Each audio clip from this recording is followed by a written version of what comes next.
Welcome to another exciting episode of the Deliberate Talks podcast, and I'm your host Dakshin Adyanthaya, here to take you ringside into the realm of sports innovation and entrepreneurial drive. So get ready to dive into the fast-paced world of sports leagues, fan engagements, and startup growth as we sit down today with our guest Akshar Madhavaram.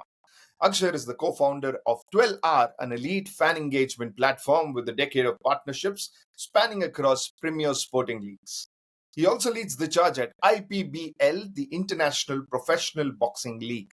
Today, we'll uncover how Akshar's vision is reshaping the sports landscape, building communities, and transforming how fans experience their favorite sports. It's all coming up right after this quick intro.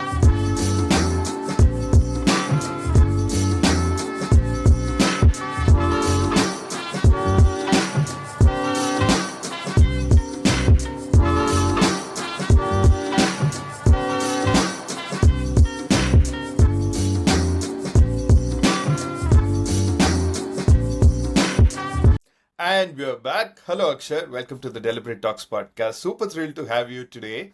How are you doing? Oh, I'm great. I'm great. Thanks a lot for having me here. Super excited to have this conversation. Same. Super. Thank you, Akshar. So, before we kick things off, I want to start with asking you if you had to put a boxing rule to this podcast interview, what rule would you instate right away?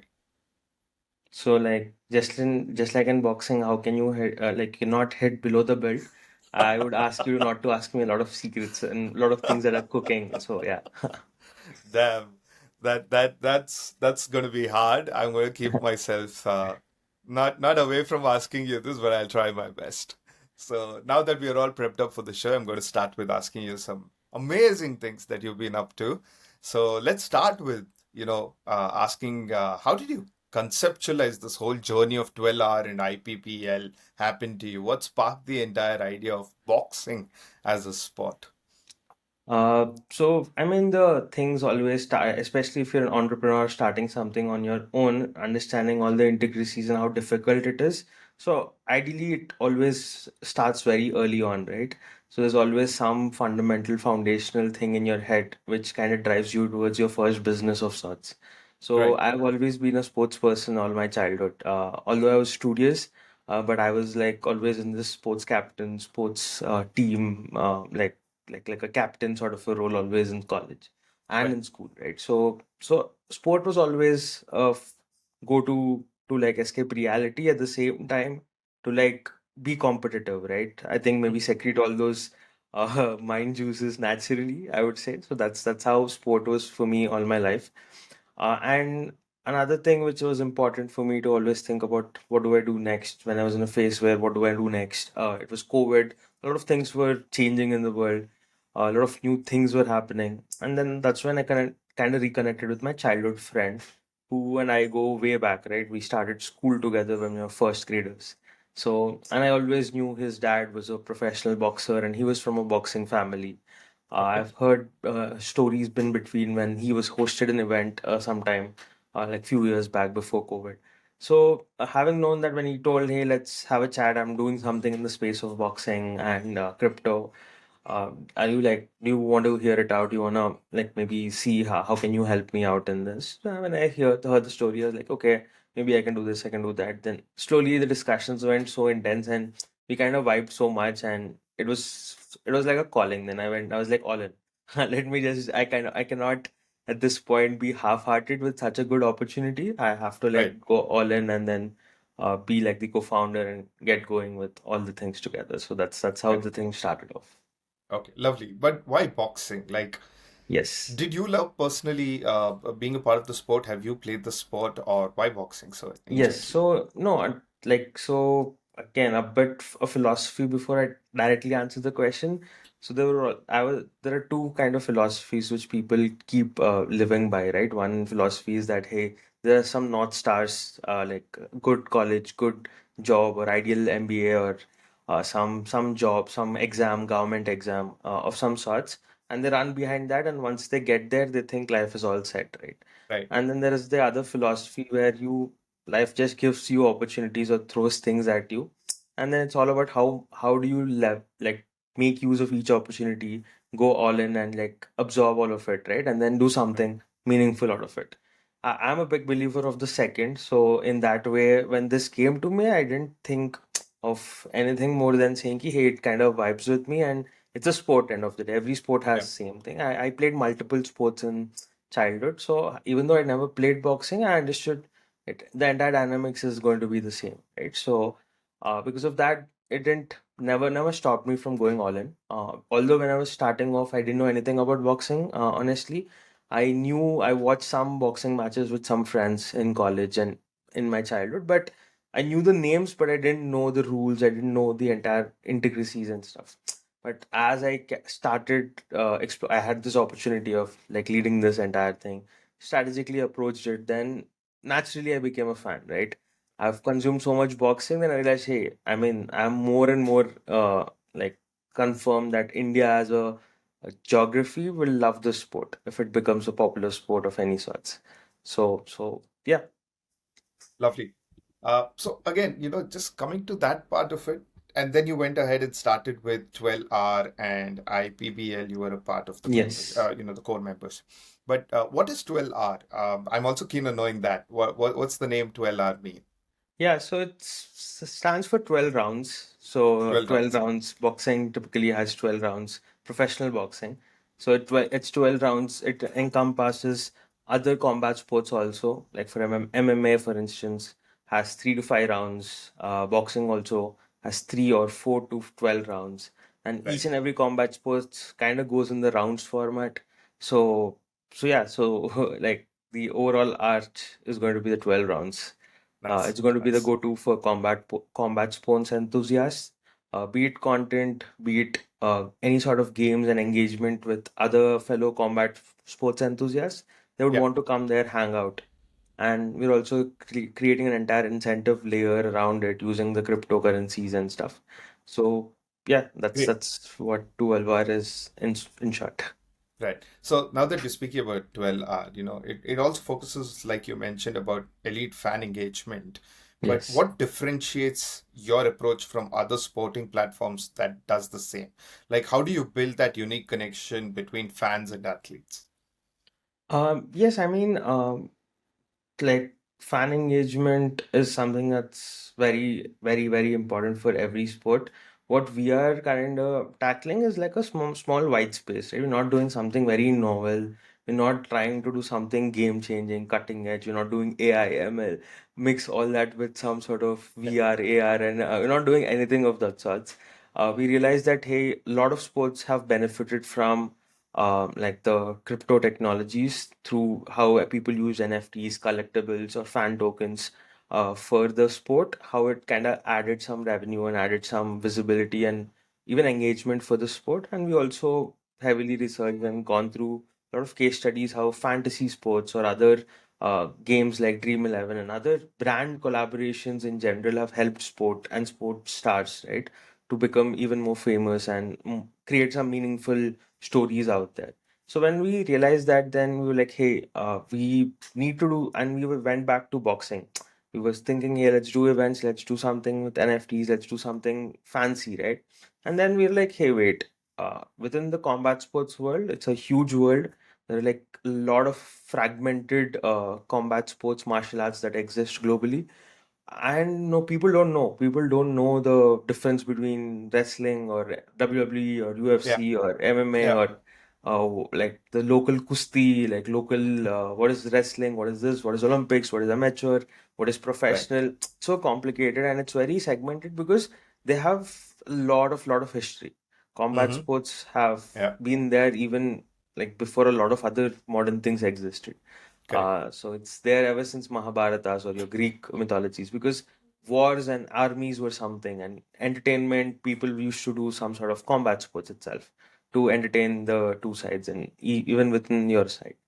So because of that reason, it's fragmented and there is no digitization of these stuff, be it the content, be it some gamification around that, something. So bare minimum things like fantasy boxing, fantasy MMA, fantasy kickboxing didn't exist. Yeah. Doesn't exist to be honest. Or there's no single platform where a fan enthusiast can go to and stuff. So when we realize, hey, it's a small problem, but if you leverage the category, it'll help the athletes, it'll help the sport. At the same time, it'll bring fans closer. Because of Dream 11 today, I know a lot of like people who don't know anything about cricket, like women, who maybe were not good enthusiasts of cricket, but because of Dream 11 app, now they know a lot of players' names, they know strategies, they know a lot of things.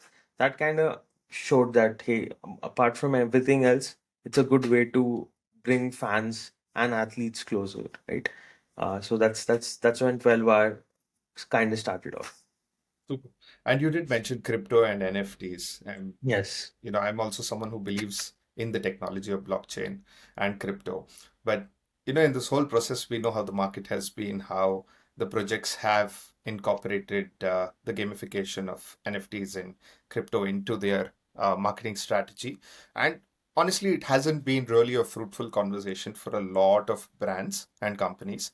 How has it been for you and R12 as a company? How beneficial has it been? So definitely what we realized as we started building was ki, hey, what we're solving is a global problem, firstly. It's not a India level problem or something of that sorts. Right. And the second thing what we also noticed is, hey, again, our market initially is not going to be India. Correct. Because Indians don't know boxing. So for them, fan engagement is third or fourth step. First, we need to show them boxing. It needs to be on TV. It needs to be on your main news. That's another battle that we are fighting parallelly, right? But coming to 12 hour, we realize it's a global problem, and the market is also fragmented globally. So that's when we realized has a fundamental philosophy of crypto being a internet thing, not heavily regulated with your personal identity. The ability to do business or ability to access that product globally becomes much easier because you're opening a global financial currency, which is your Bitcoin or Ethereum, bringing them Correct. onto the platform. So for that reason, we realized crypto is going to be the fundamental technology when it comes to transactions. Although as we get more mature in the form of the organization that we are building and also the legal and compliance side of our capabilities keep increasing, we'll then integrate the fiat world, we'll integrate the other regulations and stuff in place, right? So that's how we wanted to end of the day give a user end-to-end sort of experience where they are having that fiat experience and crypto experience and also like doesn't matter. They just want to enjoy boxing, they're coming. Payments or Correct. anything should not be an issue for them to come engage as such. So you did mention of all these things from a fan experience to NFTs, but are there any other multiple revenue streams that make the model more robust? Yes. So I think one of the thing which starts off very in the start itself is also the pay-per-view side of things, right? Because we also property owners, because we also have our own events that we do, and a lot of other partners of ours, 12 hours partners across the globe who do events, but they don't really see today India to be like a place where they can monetize. So if we kind of step in and say, ki if we are have the ability to bring the new audiences onto boxing. At the same time, maybe they're fight enthusiasts, but they don't watch your country's boxing Correct. events. So what if we become the face, right? So today, for instance, another parallel, right? If you look at fan code, what the Dream Sports company does, right? There are Correct. a lot of sports which were not there accessible to the. They just created a face where they can get and put that stuff, right? So when we start to, and they focused same strategy, India as a market, and then multiple niche sports. They were first in the market, so obviously they picked all the easier sports. Now for us, we capture even more, what do you say, niche sports, which is like your MMA, boxing, karate, jiu-jitsu, Muay Thai. So all this is also like an underserved market of like 2 billion audience, to be precise. So pretty excited to build in this space. I'm sure. And talking about IPBL, how did your connection with IPBL come into the existence? So it was always there because Prashant, his dad, and the entire wider boxing ecosystem, as it stands at this point, the Indian Boxing Council, the thousands of professional boxers, all your cult fit boxers who are actually professional boxers, and a lot of retired boxers, coaches, all of them have been craving for something big to happen in India when it comes to boxing, right? So there was like these one cycle of sporting leagues that came out in India, when one after the other came, but COVID kind of destroyed all the ones which didn't have strong fundamentals, right? Yeah. And boxing didn't have a solid start in that. It didn't come out in that cycle. It always had the potential, but I mean, it's just luck always. There is the luck factor of when everything falling in place also, right? And it is also politics and boxing go way back because of Yeah. combat sports in general, the nature of what these people become post their boxing careers, the stardom that get and Right. all that stuff. So yeah, in that sense, when we realize, hey, it requires dedicated attention, capital, we need to create strong IPs. Currently working on two brands, the Boxing Bay and the Indian Pro Boxing League, the IPBL. So the league is going to have be a typical IPL structure with eight franchisees facing off each other. The franchisee owners are being onboarded as we speak. So we're targeting a event the league to kick off next year towards the second half. And then the other brand, Boxing Bay, is all about taking boxing to where already people are in India, right?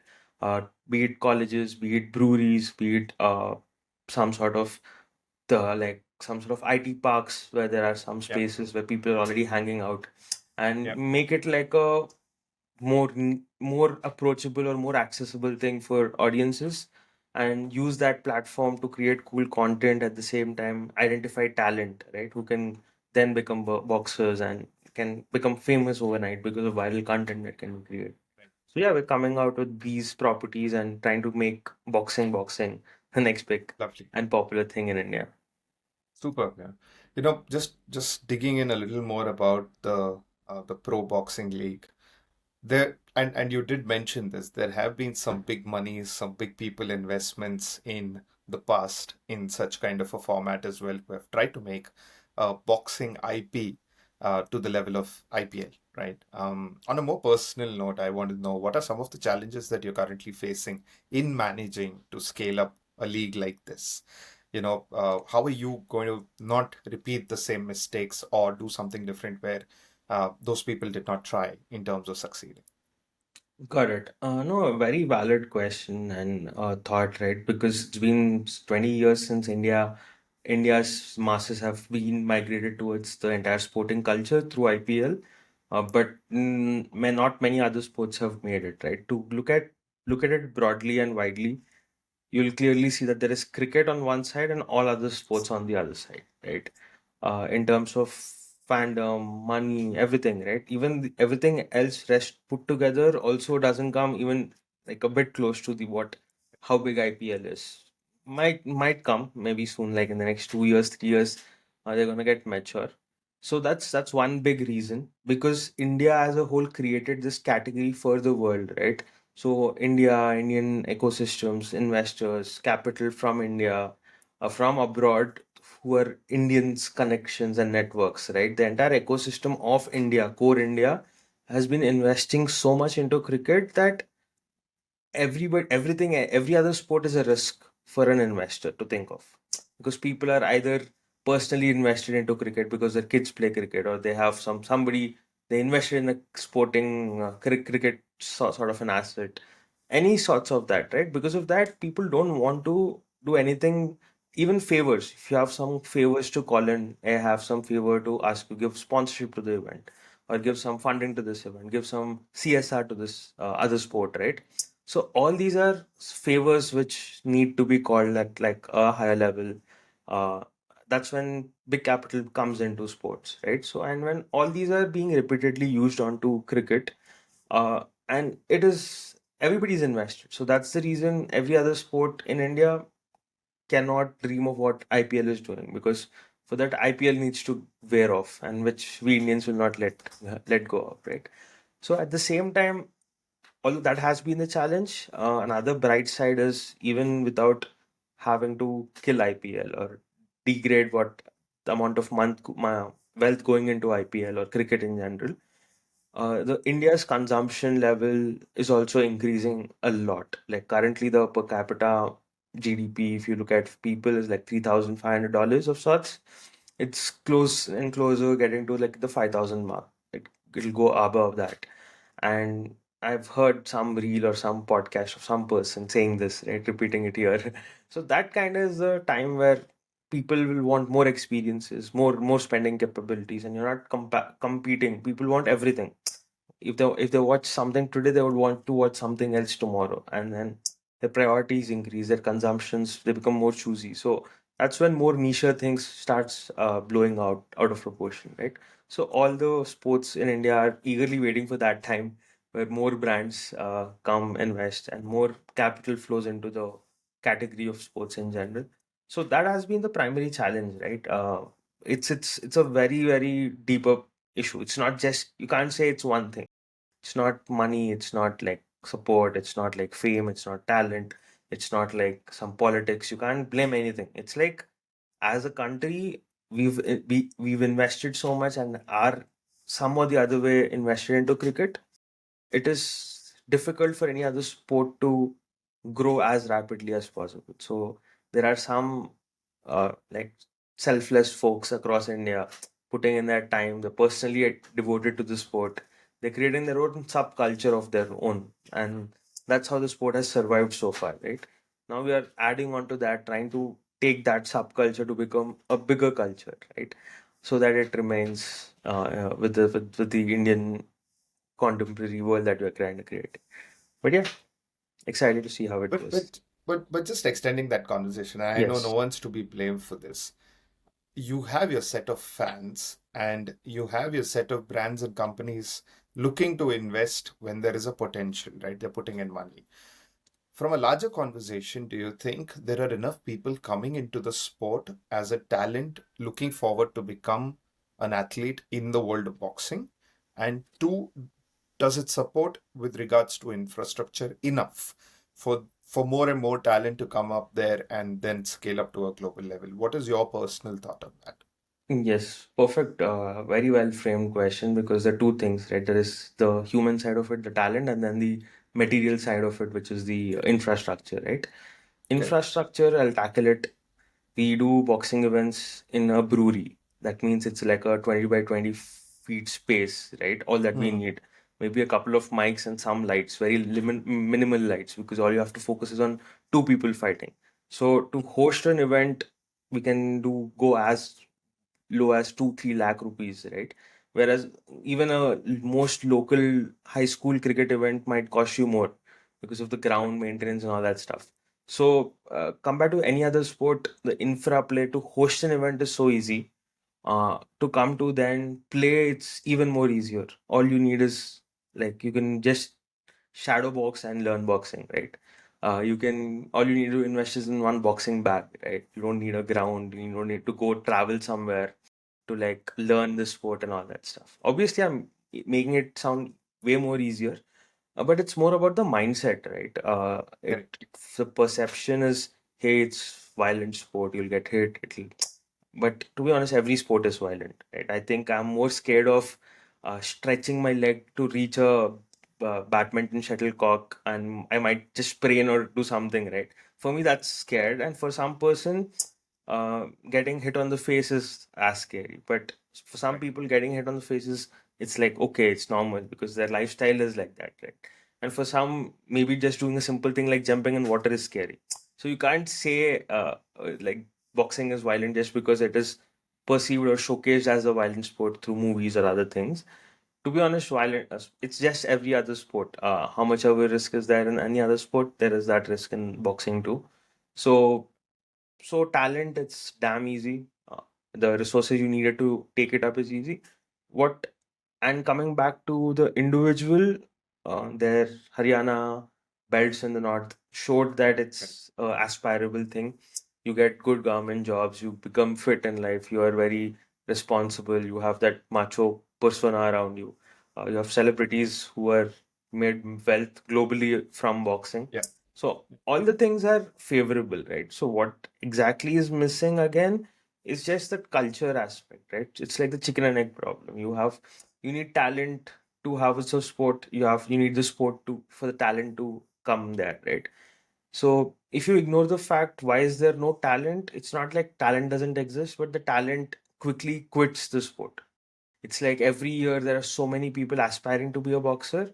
The Yeah. second they have a decision to make, hey, should I go to the government job, take a government job, quit, forget the sport for rest of your life, or hey, there is a professional pathway for me, train, invest in myself. I can actually become an asset, make money, create content parallelly. So all that is it's not aspirational yet. The second it becomes aspirational, I think the volume of people that we have who are fit, who aspire to be like a model, who aspire to like be macho, who aspire to like be your Andrew Tate or all your, what do you say, the toxic masculinity that they want to portray themselves to be. Yeah. All this kind of can be channeled into like a more sporty character that they can become, right? And across the globe, that changed lives of a lot of people who are in different sections in economy to like scale up, level up their lifestyle because of the sport. How easy it is to get in. So yeah, and India has a lot of potential. Speaking in the even in the darker side of a lot of people who are in that category of always willing to fight, get into fights, have that in them, right? Indians Right. have that in them. They always love watching anime or films or even a street fight they want to go watch. So both in the viewership aspect and also to participate, there's always interest. It's just the pathway that needs they need to see, just like if you do your 11th and 12th exam entrance exam दो then engineering करो फिर एक उसका result की वजह से placement लो फिर placement के बाद प्रमोशन लो या फिर जॉब स्विच करो सैलरी हाइक होगा फिर एक और लो फिर लोन लो फिर this pathway is set for a person. If it is set, majority subscribe to it. And if this sort of a pathway is set for boxing, it is very well established with cricket. How you have to get into like a training very young age, you then try to get into the school level events, and there is a pathway you have, you know, which academies are good in your local area, then which selection you need to clear, and then which cricket event you need to go play well to get selected. So that everything is set for cricket, and it took time. And similarly for boxing, we are trying to do the same thing, establish the local level to the world level, bring a very clear picture. Okay, hey, if I want to build my career, this is the way to go. And for them, then it's all about dedicating their time and performing well, so that it just make a living out of it as such. Sense. And I just want to conclude this round with asking you an interesting talent story in a boxing match that you have witnessed, because we are talking so much Correct. about boxing, fights, and talent. I really want to know which is that interesting story that made you go like, I am creating because of things like this that I watch. Got it. Uh, I mean, things here in in this sport have been slightly towards on the darker side. It is not like hey, there's some cool, interesting stuff that people can associate, but it's more around how determined the people are, right? How much their the personal the wages that they live on and the work they do. I know this one person who's like a is like his day job is to go like break stones and like carry them to another place, and it's a very menial job, and people today don't even aspire to be that, right? But he was that, and at the same time a very stylish boxer in the ring, fighting, winning, and fighting in Dubai, fighting in Russia, fighting in different places. So that sort of thing shows, right? Like uh if Instagram Reels is praised and so it's valuated so much because it's changing people's lives from like rags to riches, or like that showing some their uniqueness in their own way to the world, right? So similarly, any sport has that power of like changing somebody's life over time. So that is like a very deep rooted meaning that exists because people's life depend on it, and people's lives can be changed through the entire work that we are currently putting out. It always is like a good, meaningful, or like although however impossible it kind of seems, we keep going at it. So that's a primary reason. It's not that fancy side of things, but obviously Right. once if things are put into motion, then always it is going to be boxing is as fancy it can get, right? It's the Saudi life. It's the It's like Ronaldo and Salman Khan standing beside each other to watch a boxing event. So if things work out, then obviously the lifestyle is going to be very fancy. It's going to be fun. So that's also your uh, incentive, right? You should not shy away from that fancy culture being built in India. Absolutely. Great stuff there, Akshar. Great. With that, we come to the end of our first round of questions. Time to move to the rapid fire round of questions. I'm going to throw some jabs at you. Are you ready for this? Yes. Cool. In 60 seconds, three tips for budding entrepreneurs in the sporting business. So firstly, first step is to you can be an entrepreneur without having to without like changing your LinkedIn status, without establishing an entity, without having a co-founder, without like uh doing all the things that you without having a pitch deck or a card or an office. So like people it's very important that people realize early on itself that entrepreneurship is not something, right? It's like as you are living, you were a student first, then you're a employee, then you are like a father, brother, mother, whatever, right? Just like that, entrepreneur or a business owner is a role that you have to play at some point in your life.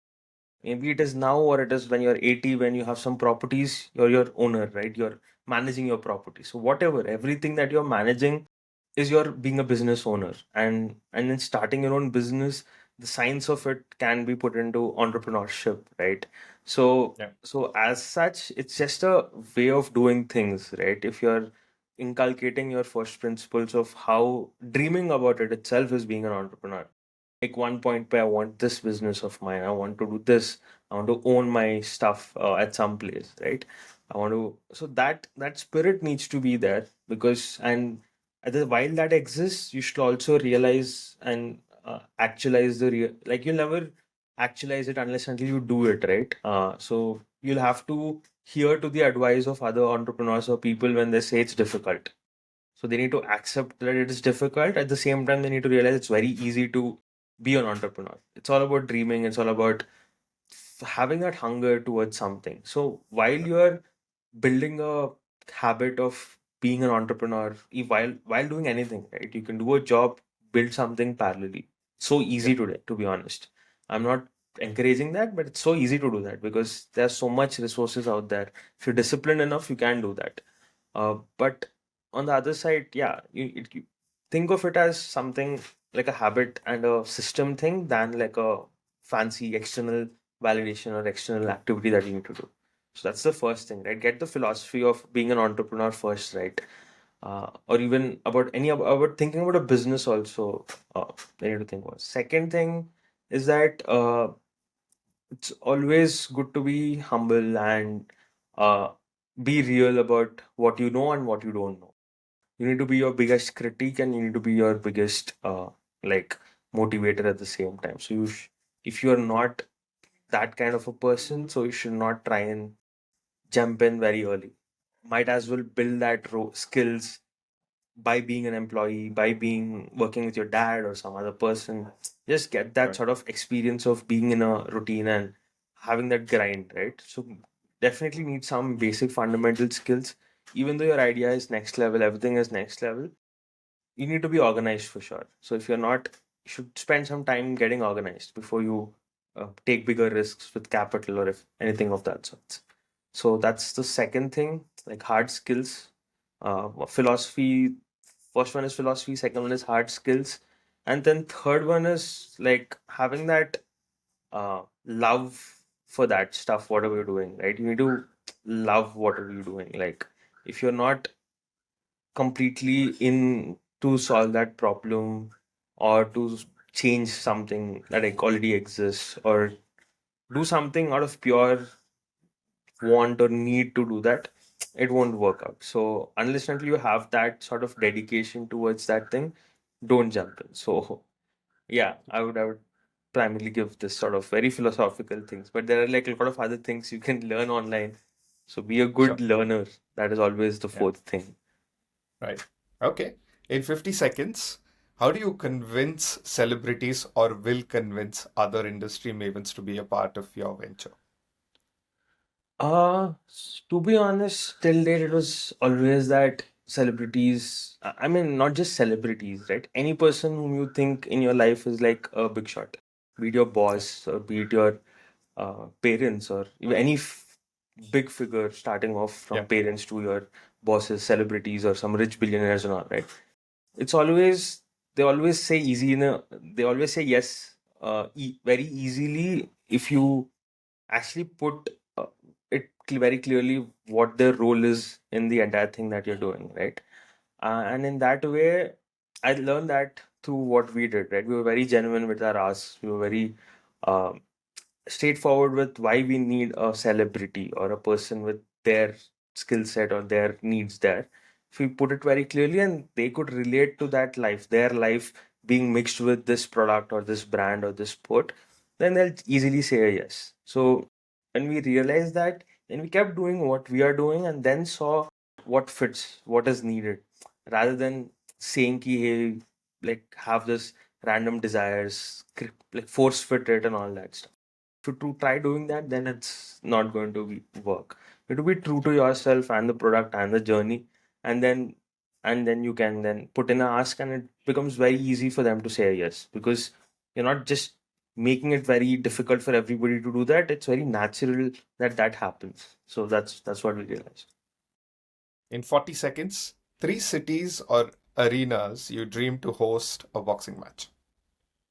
Oh, it's perfect. So I think one will definitely be like number one is okay. I'll tell number one the last, right? So I'll say number three would be I would want to host one boxing event somewhere in like the Himalayas, right? Like somewhere there is like it's some yeah, it should be like a good crowd in a safely put space, but there's some crazy good view of Himalayas, but I was always a mountain person and I like that scene, right? I would want that event to be recorded, live streamed, and it's a good piece of content that we could do someday. That's the three. No specific geography, but the set and scene Sure. is that. Maybe the second one, I would definitely want to host something in the Middle East at this point, the Saudi side kind of way in Saudi, doing some Indian sort of all Indian sort of event or an India Pakistan sort of an event in Saudi. This is again primarily because how today Saudi is being the uh, place, most happening place. So if it's the most happening space, India and Indian boxers also deserve to be there. So because of solely that reason, we also want to be there. Not going to make any fancy explanation of why we want to be there. And then third would be Vegas, right? So Vegas, your MGM. Grands, the casinos in the Vegas or any one big venue in Vegas is up or definitely a event that we would want to someday promote as such. Okay. In 30 seconds, if your life was made into a sports document, what would you want its title to be? Oh, pretty. I think all the namings of everything that we do is done by my co-founder Prashant. So yeah, I'm always a person who's like, yes, I like this. I can work with this branding. But good question. I'm very avoidant of questions when it comes to me, but maybe it's the if you look at the overall story, then I would uh no, I'm kind of blank now because didn't we did I'll think of a ask lot. Prashant the answer Yeah, for and you. then maybe get back to you and maybe we can add it as a edit Sure. later. Sure. But In no, 20 seconds, one life skill people can learn from boxers. oh, like you'll realize that your initial perception that hey, getting hit is actually a thing that you need to avoid is so counterintuitive to sport like boxing. You actually need to want to take good hits so that you're positioning yourself in a good space and then use it as a rebound to give a knockout, right? So because of that reason, it's some of the very counterintuitive things exist in life, which we kind of take it for granted, but we actually need to stick to those very simple things which kind of sometimes don't make sense. Like you need to be happy to take a hit on your face, and you need to be wanting to take good hits on your face to actually finish the matches.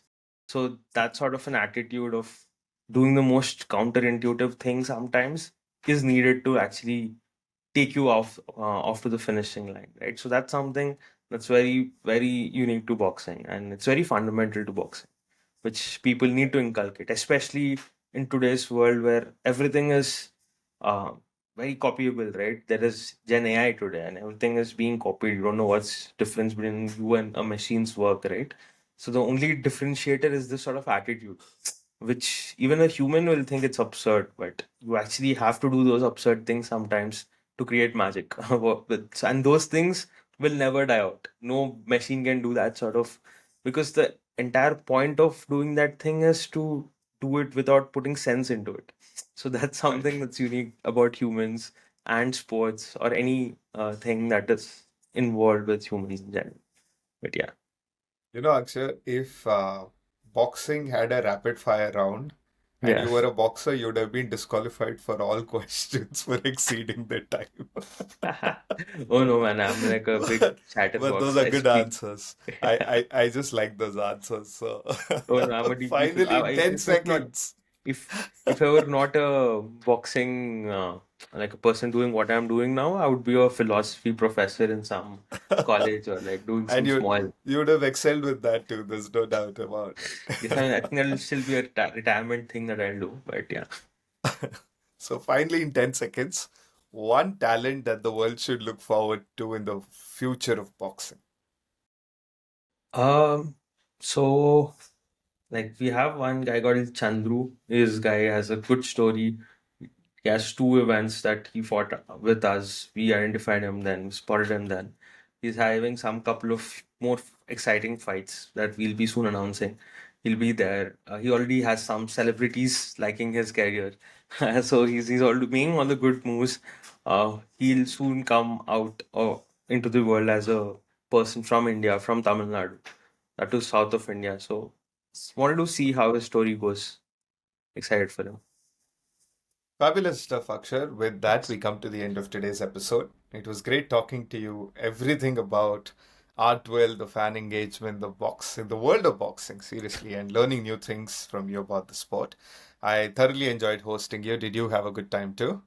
Oh yes, oh my God, it's super. I hope it is not going to be an editing nightmare. I spoke a lot, Mm, but it was fun. not at It's all. all good questions, very well framed.